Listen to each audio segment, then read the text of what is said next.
Kā pārvērst neremontētu 3 istabu dzīvokli, ieguldot tikai 800 eiro par pieņemumu 4 istabu koju tipa dzīvokli, jeb stāsts par manu kādreizējo laika investīciju. Šo visu es darīju caur apakšīres principu, jeb īrēju dzīvokli no īpašnieka un izīrēju to tālāk atsevišķi pa istabām. Īpašniekam tas bija stabils ienākums un nomnieks, bet man tie bija papildus 250 eiro, ko es ieguvu no tā, ka dzīvoklis bija izīrēts dažādiem nomniekiem, kurš katrs dzīvoja savā istabā. Nedaudz vairāk vēl par izdevumiem un ieņēmumiem. Īre man bija 400 eiro un katru istabu es izīrēju par 150 līdz 170 eiro plus komunālie maksājumi. Ja arī tu vēlies pamēģināt iegūt sev papildus ikmēneša ienākumus, tad ir 2 lietas, no kā noteikti uzmanies.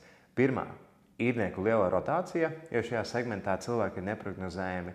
Un otrais ir īrnieku maksātspēja, jo kāds var samaksāt, kāds arī var pazust. Un tieši tāpēc man šobrīd arī nav vairs apakšīres bizness, bet man ir nekustamo īpašumu aģentūra. Ja tev interesē vēl šādi stāsti, tad droši nospied like pogu vai ieliec komentārā īkšķīti.